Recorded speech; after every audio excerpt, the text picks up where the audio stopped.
So vision and values. In strategic management, vision means future aspiration. Vision means what is the purpose of that particular project and what are the objective, what are the outcome, ठीक है. And then values. Values means what are the guiding principles. As I have already told you, there are certain principles in management or in leadership or management which we have to follow all these principles like controlling, staffing, directing, ठीक है, and M&D last में जो हमने पढ़ा है. तो these are all principles जो कि वैल्यूज़ की कैटेगरी के अंदर फॉल करते हैं. जब भी हम अपना कोई प्रोजेक्ट स्टार्ट करते हैं, आइदर वो किसी भी रिलेटेड टू बिजनेस हो, लाइक वो हेल्थ रिलेटेड बिजनेस है, एजुकेशन रिलेटेड बिजनेस है, तो आपने देखा है कि उसका पूरा पहले एक क्या बनाया जाता है, विजन बनाया जाता है, देन उसका मिशन बनाया जाता है, एंड देन हम उसकी वैल्यूज़ डिसाइड करते हैं, प्रिंसिपल्स को डिसाइड करते हैं कि on the basis of what principles जिनके ऊपर वो पूरी की पूरी जो है वो फाउंडेशन ले करेगी. ठीक है, इसमें सबसे पहले हमारे पास जो स्ट्रैटेजिक एनालिसिस टूल्स आ जाते हैं. फॉर एग्जांपल किसी भी बिज़नेस को आइडेंटिफाई करने के लिए कि उसके लिए हम कौन से प्रिंसिपल सेट करेंगे, उसमें सर्टन किस्म के एनालिटिकल टूल्स हैं. ठीक है, जिसमें पहला स्ट्रैटेजिक एनालिटिकल टूल्स है, उसको हम बोलते हैं स्वॉट एनालिसिस. ठीक है, स्वॉट एनालिसिस है. इसमें स्वॉट को अगर मैं लूँ तो S stand for strength, W stand for weakness, ठीक है, O stand for and T stand for yes. Then आ जाता है पेस्टल एनालिसिस आ जाता है, एंड देन पोर्टर्स 5 फोर्सेस आ जाता है, अपॉर्चुनिटीज़. ठीक है, स्वॉट एनालिसिस, पेस्टल एंड पोर्टर, इसको हम वन बाय वन आगे जो है वो देखेंगे. सबसे पहले हम देखते हैं स्वॉट analysis in health care. So it's strength, weakness, opportunity, threats apply to the hospital and health programs. ठीक है, कि मतलब किसी भी ऑर्गेनाइजेशन के अंदर काम करते हुए आइदर हम एकेडेमिया साइड पे काम कर रहे हैं या हम हेल्थ केयर सेटअप के अंदर काम कर रहे हैं, तो हमने इन 4 से 5 चीज़ों को जो है वो कंसिडर करना है स्वॉट एनालिसिस के अंदर. ठीक है, आइदर अगर हम हेल्थ केयर की बात करें, you people are working as a health manager, as a middle manager, तो आप इन 5 प्रिंसिपल्स को इसके अंदर, इस नमूने के अंदर जो फॉल करते हैं आप उनको देखोगे और इसकी बेसिस के ऊपर आप एवेल्यूएट करोगे कि आइदर आपका प्रोजेक्ट जो है वो स्ट्रीमलाइन जा रहा है या नहीं जा रहा. ठीक है, और उसमें आप पहले से एंटिसिपेट कर लोगे कि मुझे क्या इंटरवीन करने की ज़रूरत है. आइदर मुझे बिल्कुल स्टार्ट में इंटरवीन करने की ज़रूरत है, मुझे मिड में इंटरवीन करने की ज़रूरत है, लास्ट पे तो बिल्कुल आपने फीडबैक जो है वो अपना जमा करवाना होता है. जैसे मैंने आपको बताया कि आप अपने प्लान के अकॉर्डिंग जो है वो फीडबैक से रिलेटेड मीटिंग सेट करोगे, एजेंडा सेट करोगे और अपने सबऑर्डिनेट से जो है वो टाइम टू टाइम जो है वो फीडबैक गैदर करते जाओगे और उस पर काम करते जाओगे. देन आ जाता है आपके पास पेस्टल एनालिसिस. पेस्टल का अगर निमोनिक देखें तो political, economic, social, technological, legal, environmental factors. तो दीज आर सर्टन फैक्टर्स जो कि किसी भी प्रोजेक्ट के अंदर काम करते हुए आप इस निमोनिक को भी या इस एनालिसिस के थ्रू भी जो है वो अपनी प्रोजेक्ट को एनालाइज कर सकते हैं, क्योंकि ये सारे के सारे वो फैक्टर्स होते हैं जो कि किसी प्रोजेक्ट के अंदर काम करते हुए as a health care manager जो है वो क्या आप कह लें कि वो कंट्रीब्यूट कर रहे होते हैं. अगर मैं हेल्थ केयर सेटअप की बात करूँ, स्पेशली आपके जितने भी पब्लिक सेक्टर हॉस्पिटल्स हैं, सरकारी हॉस्पिटल्स हैं, उसमें पॉलिटिकल इन्फ्लुएंस भी होता है उनकी वर्किंग के ऊपर, उनके ऊपर इकोनॉमिकल इन्फ्लुएंस भी होता है, सोशल इन्फ्लुएंस भी होता है, टेक्नोलॉजिकल, लीगल, एनवायरमेंटल फैक्टर्स भी होते हैं. से पॉलिटिकल, जो भी सिटिंग गवर्नमेंट है, नून लीग है, PTI है, आपकी जो है वो कोई भी पार्टी है, पॉलिटिकल पार्टी है, उसका इन्फ्लुएंस होगा. इकोनॉमिक ये है कि मैंने आपको बताया कि GDP का एक सर्टन जो है वो लिमिट है, सर्टन आप कह लें कि रेशो है जो कि हेल्थ और एजुकेशन के ऊपर हमारे पाकिस्तान के में जो है वो सर्व होती है. जैसे कि 1% मैंने आपको बताया था, तो वो इकोनॉमिक इश्यूज आ जाते हैं. अगर हम कुछ बेहतर करना भी चाहें तो हम क्या होते हैं, हम लिमिट रिसोर्सेज हो जाते हैं. हमारे अंदर हमें बाउंड्रीज़ का बता दिया जाता है कि इससे बढ़ के आप नहीं जा सकते, इस सर्टन पैरामीटर या इस सर्टन वेरिएबल के अगेंस्ट जो है वो आपके पास सिर्फ इतना ही बजट है. मैं बात कर रही हूँ सरकारी हॉस्पिटल की, पब्लिक सेक्टर हॉस्पिटल की. प्राइवेट हॉस्पिटल में तो अगर आपका अपना सेटअप है तो आप अपनी इस्तात के मुताबिक, आपका अपना बिजनेस है, आप किसी भी किस्म की टेक्नोलॉजी को लॉन्च करवा सकते हैं. दैन टेक्नोलॉजिकल रिसोर्सेज, मतलब साल से अगर एक्सरे मशीन है वो कह लेंगे उस तरह से परफॉर्म नहीं कर रही है, या आहिस्ता आहिस्ता जो है वो मशीन ख़राब होना शुरू हो गई है, या कह लें कि रिसोर्सेज लिमिटेड हैं, यानी कि आप कह लें कि 500 पेशेंट अगर ओपीडी में डेली रिपोर्ट होता है तो 500 पेशेंट के अगेंस्ट एक ही मशीन काम कर रही है, ठीक है। तो रिसोर्स लिमिट सेटिंग। अगर हम on the other hand private setting की बात करेंगे तो प्राइवेट सेटअप में मैं 4 मशीनें भी लगा सकती हूँ, 5 भी लगा सकती हूँ, वो मेरा अपना बिजनेस है। देन लीगल आ जाते हैं, ठीक है, एंड देन एनवायरमेंटल फैक्टर, तो ये हम पेस्टल एनालिसिस के अंदर पढ़ते हैं। देन आ जाता है स्ट्रैटेजी फॉर्मुलेशन। स्ट्रैटेजी फॉर्मुलेशन वो स्ट्रैटेजीज़ हैं जो कि मैंने आपको बताया था कि किसी भी बिजनेस को रन करते हुए डिफरेंट तरह की जो स्ट्रैटेजिक प्लानिंग हम करते हैं उसमें कॉर्पोरेट स्ट्रैटेजी आ जाती है, बिजनेस स्ट्रैटेजी आती है और फंक्शनल स्ट्रैटेजीज आ जाती हैं।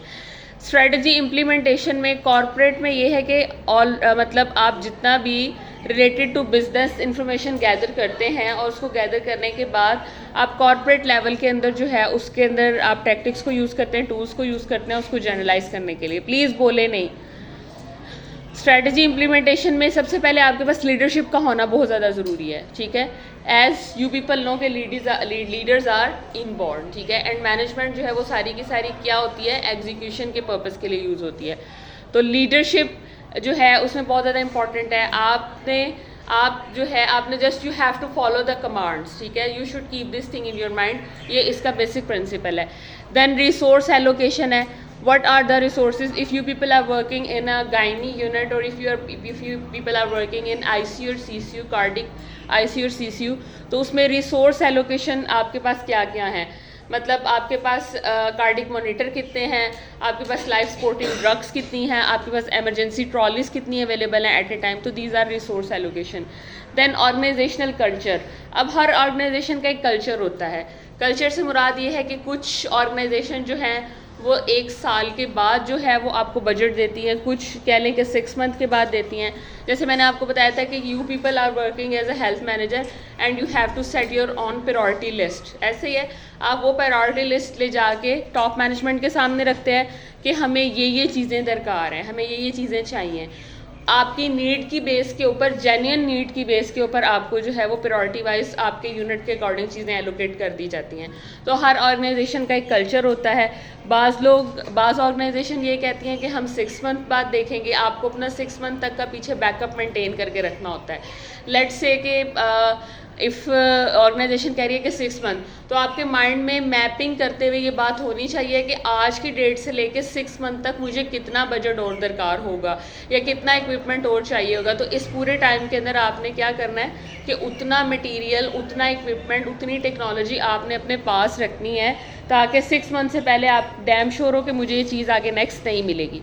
देन मॉनिटरिंग आ जाता है। This is also very very important thing. मैंने आपको बताया था कि M&D पूरा का पूरा एक डिपार्टमेंट होता है जो किसी भी बिजनेस के अंदर उसकी ओवरऑल पाथवेज को जो पाथवेज रन हो रहे होते हैं उनको मॉनिटर करने के लिए यूज़ हो रहा होता है कि आइदर जिस प्रोजेक्ट पे हम काम कर रहे हैं क्या वो उसके साथ अलायंस है या नहीं है, क्या उसका फीडबैक जो हमने एवेल्यूएशन की टर्म में लेना है हम पहले उसको ओवरसाइट करते हैं, साइलेंटली ऑब्जर्व करते हैं कि क्या चीज़ें उस पाथ को फॉलो कर रही हैं ये नहीं कर रही हैं, ये आपका मॉनिटरिंग का आ जाता है। देन आ जाता है स्ट्रैटेजिक कंट्रोल एंड एवेल्यूएशन। इसमें KPIs होते हैं। KPIs are very important. KPI stands for key performance indicator. जब भी हम किसी बिजनेस की बात करते हैं तो उस बिजनेस में आइदर वो एकेडेमिया का है या हेल्थ के हैं, KPIs are very important. KPIs में हमने की परफॉर्मेंस इंडिकेटर्स, वो इंडिकेटर्स होते हैं जिनकी बेसिस के ऊपर हम ओवरऑल बिजनेस के जो पैरामीटर्स हैं उनको चेक कर रहे होते हैं side by side with the passage of time to check either कि बिज़नेस जो है वो डाउनफॉल तो नहीं उसका स्टार्ट हो गया, या आइदर हम जो कह लें कि हमारा जो एक डिज़ायर्ड गोल है हम उसको मीट कर भी पा रहे हैं या नहीं कर पा रहे हैं। अगर मिनिमली भी मीट कर पा रहे हैं तो मिनिमम भी कितना मीट कर पा रहे हैं। तो ये हम हर बिज़नेस के अकॉर्डिंग KPI सेट कर लेते हैं। This is very important. जब भी टॉप मैनेजमेंट आपसे बात करती है तो वो हमेशा KPIs को कंसिडर करती है। मीटिंग्स में हमेशा KPIs की परफॉर्मेंस के ऊपर बात होती है। तो आपने इन KPIs के साथ बेसिकली खेलना होता है। देन आ जाता है बैलेंस स्कोर कार्ड, ठीक है। हर इंडिकेटर के अगेंस्ट एक पर्टिकुलर स्कोर कार्ड होता है। लेट्स से अगर मैं बात करती हूँ, मैंने लॉन्च किया है ग्लोबल फंड की तरफ से TB का प्रोजेक्ट। उस TB के प्रोजेक्ट में मैं मुझसे टॉप मैनेजमेंट क्वेश्चन करती है अबाउट एक्सरे मशीन्स के बारे में, मुझसे वो बात करती है लैब टेस्ट के बारे में, मुझसे वो बात करती है माइक्रोस्कोपी रिजल्ट्स के बारे में, ठीक है, मुझसे वो बात करती है जीन एक्सपर्ट मशीन के बारे में। तो ये जितने पैरामीटर्स, जितने KPIs मैंने आपको, इंडिकेटर्स जो है वो वेरिएबल्स मैंने आपको उंगलियों के ऊपर जो है वो काउंट करवाए हैं, बेसिकली उसको स्कोर कार्ड में कन्वर्ट किया जाता है। जैसे एक्सरे मशीन एक आपका इंडिकेटर है, लैब दूसरा है, माइक्रोस्कोपी तीसरा है, चौथा मैंने जीन एक्सपर्ट आपको टेक्निक बताई है, टेक्निक का नाम है। तो ये टीबी के प्रोजेक्ट में सारे के सारे इंडिकेटर्स यूज होते हैं। इसको मैं स्कोर कार्ड 1 2 3 4 1 2 3 4 जो है उसको कैटेगराइज कर दूंगी, एंड देन उन स्कोर कार्ड की बेसिस के ऊपर जो है मैं एवेल्युएट करूंगी कि 1 पे आ रहा है, 2 पे आ रहा है, 3 पे आ रहा है, 4 पे आ रहा है। Then continuous improvement. Continuous improvement is also a part of monitoring, as I have already told you कि आप silently चीज़ों को observe कर रहे होते हो, continuous improve कर रहे होते हो, and then evaluation के time पे आप अपना analysis बनाते हो कि आपको feedback, desired objective, desired outcome meet किए हैं आपने या नहीं किए हैं। तो ये आपके strategic control and evaluation का part बन जाता है। Then एक case study कि अगर हम बात करें, मैं अक्सर आप लोगों को एग्जांपल हमेशा पब्लिक हॉस्पिटल्स की देती हूँ, पब्लिक सेक्टर हॉस्पिटल्स की देती हूँ। उसमें चैलेंजेस क्या है, जैसे कि मैंने पहले आप लोगों से डिस्कस किया है, लिमिटेड बजट, ठीक है। हमारी इकॉनमी का एक सर्टन आप कह लें कि रेशो है बजट की जो कि हेल्थ के ऊपर इन्वेस्ट होती है। Health is totally now business, ठीक है। अब एक कॉमन पर्सन, आप क्या सोचते हैं कि एक अच्छी हेल्थ को अप्रोच कर सकता है? नहीं कर सकता। एक अगर हम लेबर क्लास कैटेगरी की बात करें जिसकी डेली की वेज जो है वो 500 है, 700 है या 1000 है, व्हाट डू यू थिंक कि क्या वो एक्सपेंसिव डायग्नोस्टिक की तरफ जा सकता है? क्या वो एक्सपेंसिव रेडियोलॉजी की तरफ जा सकता है? क्या वो एक्सपेंसिव FCPS डॉक्टर्स की 5,000 7,000 कंसल्टेंसी फीस को वो पे कर सकता है? तो health is now a days totally a business. तो चैलेंजेस अगर हम देखें तो जो आपका ये मैंने बात की है प्राइवेट सेक्टर हॉस्पिटल की। पब्लिक सेक्टर हॉस्पिटल में मुसीबत क्या आती है कि वहाँ पे ऑलरेडी बजट ही लिमिटेड होता है। मतलब उस लिमिटेड बजट के अंदर आपने सबको अकोमोडेट करना होता है। अब उसमें हर कॉमन पब्लिक ने, पुअर पब्लिक ने भी आना है, एवरेज पब्लिक ने भी आना है, और जितनी चीज़ें, जितनी अवेलेबल रिसोर्सेज हैं आपने उनमें उन सबको पूरा करना है। जब आपने उनमें उन सबको पूरा करना है तो व्हाट डू यू थिंक कि क्या क्वालिटी होगी उस केयर के अंदर? उसमें सिंपल MBBS करके भी पर्सन मौजूद होगा, उसमें सिंपल इवन वार्ड बॉय भी मौजूद होगा, उसमें इवन सिंपल कोई भी लोअर लेवल का बंदा भी होगा जो कि डॉक्टर को प्रेस्क्राइब करती चीज़ें देख रहा होगा, तो वो पेशेंट आएगा उसको प्रेस्क्राइब करके दे देगा। कॉमन पब्लिक को तो नहीं पता ना कि who is the perfect doctor और who is the certified doctor, मैं जिसके पास बैठा हुआ हूँ, ठीक है। इवन दो के वो डॉक्टर्स ये भी कह देते हैं कि मेरी एब्सेंस में जितना भी आपका लोअर स्टाफ है वो जाके नाइट शिफ्ट पे वो आप मेडिकेशन कर दें उनको, ठीक है, या उनको दवाई दे दें। सीख जाते हैं ना लोग, लर्न कर लेते हैं। तो कहने का मतलब ये है कि पब्लिक सेक्टर हॉस्पिटल की बात तो मैं कर रही नहीं हूँ, वहाँ पे तो केयर खरीदी जाती है, वहाँ पे तो सेल होती है ना, क्योंकि जिसके पास पैसा है वो जाके अच्छी क्वालिटी केयर ले लेता है, FCPS डॉक्टरों से भी ले लेता है। अब ऑन द अदर हैंड अगर हम एक मिडिल क्लास या लोअर मिडिल क्लास पर्सन की बात करें तो वो तो प्राइवेट बेचारा पब्लिक सेक्टर में भी जाके किससे केयर ले रहा है? वो तो शायद MBBS ग्रेजुएट डॉक्टर से भी नहीं ले रहा ना। तो लिमिटेड सेटिंग आ गई, स्टाफ शॉर्टेज। स्ट्रेटजी क्या है? Resource optimisation and partnerships. Resource optimisation का मतलब क्या है कि जितने भी आपके रिसोर्सेज हैं, आइदर वो ह्यूमन रिसोर्सेज है, टेक्नोलॉजिकल रिसोर्सेज हैं, किसी भी टाइप के रिसोर्सेज हैं, आप नंबर 1 उनको ऑप्टिमाइज करें एंड देन आप पार्टनरशिप डेवलप करें। मतलब एक बंदा अकेला अगर काम कर रहा है तो why not I build a partnership with any international organisation. For example बहुत से प्रोजेक्ट इस वक्त काम कर रहे हैं ग्लोबल फंड के साथ।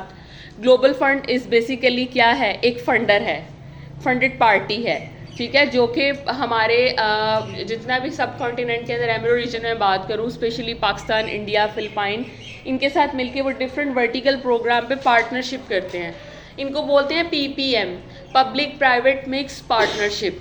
यानी जब भी पब्लिक किसी भी इंटरनेशनल रिसोर्स के साथ मिलके जो है वो पार्टनरशिप करती है किसी भी सर्टन प्रोजेक्ट को, प्रोजेक्ट के आउटकम को मीट करने के लिए, जैसे TB का प्रोजेक्ट है, मलेरिया का प्रोजेक्ट है, HIV का प्रोजेक्ट है, तो ये PPM में आ जाते हैं। तो पार्टनरशिप इस सेंस में यहाँ पे हम बात कर सकते हैं। प्राइवेट हेल्थ केयर सेटअप की मैंने आपको बता दी है। They people are totally focus on quality, branding and patient satisfaction, ठीक है। वहाँ पे FCPS भी डॉक्टर आपको आपके डोर स्टेप पे या आपके डेस्क पे इस तरह से अवेलेबल होगा कि जिस तरह से आपको शायद पब्लिक सेक्टर के अंदर ग्रेजुएट डॉक्टर भी अवेलेबल नहीं होता, just because of money. If you people have a money you can earn the health, ठीक है। आप क्या कर सकते हो, आप अपनी हेल्थ गेट कर सकते हो और इजीली वो अपना FCPS जो है वो सेल कर रहे हैं, वो अपनी हाईएस्ट डिग्री को सेल कर रहे हैं, ठीक है। तो ये हमारा एक बहुत बड़ा आप कह लें कि बिजनेस के अंदर अलमिया है। Then challenges in health care strategy, challenges क्या क्या हैं जो कि हेल्थ केयर स्ट्रैटेजी के अंदर आ जाते हैं। Resistance to change, resistance to change, public sector के अंदर आप चेंज ला सकते हो। आप हेल्थ मैनेजर काम कर रहे हो, आपने देखा है अक्सर जितने भी गवर्नमेंट हॉस्पिटल या जितने भी गवर्नमेंट के इदारे होते हैं वहाँ पे लोग बस आए, उनकी अपॉइंटमेंट हुई, काम स्टार्ट हुआ। कभी आपने वहाँ पे चीज़ों को प्रोग्रेसिव होते हुए देखा है? उनको सिर्फ क्या है, अपनी मंथली सैलरी आ रही है, एक सर्टेन टाइम पीरियड के बाद वो अपना पूरा 50 ईयर्स 60 ईयर्स कंप्लीट करेंगे तो उनकी पेंशन स्टार्ट हो जाएगी, ठीक है। उस तरह से प्रोग्रेसिव जो आप कह रहे माइंडसेट है एम्प्लॉयज़ का वो नहीं होता, तो चेंज नहीं आता। चेंज कौन लेके आता है? चेंज एजेंट लेके आता है। Change agent health care setup में कौन होता है? आप, यू पीपल, हेल्थ मैनेजर्स होते हैं। हेल्थ मैनेजर्स ने नीचे वालों को अपना प्रिंसिपल देना है, कौन सा? मोटिवेशन का, जो आपने पढ़ा पीछे। आप मोटिवेट करोगे तो चेंज आएगा ना। जब आपके ही माइंडसेट में एक चीज़ मौजूद है कि बस मेरा अपॉइंटमेंट ग्रेड 17 के अंदर इस हेल्थ केयर सेटअप में हो गया, अब मैं सुकून करूँ, 9 बजे का टाइम है, मैं 9:30 बजे जाऊँ, 10 बजे जाऊँ, इट्स ओके, ठीक है। जाके बस मैंने अपना 2 बजे तक ड्यूटी पूरी करनी है, उसके बाद मैंने अपना बैग उठाना है एंड अपने दूसरे बिजनेस पे या घर आ जाना है और सुकून करना है। मुझे प्रोग्रेसिव एटीट्यूड रखने की क्या ज़रूरत है? मुझे अपना एटीट्यूड पर्टिकुलर करने की क्या ज़रूरत है? तो दीज आर द बेसिकली लेकिंग्स जो कि पब्लिक सेक्टर्स के अंदर के लोगों के अंदर जो है वो मौजूद होती हैं।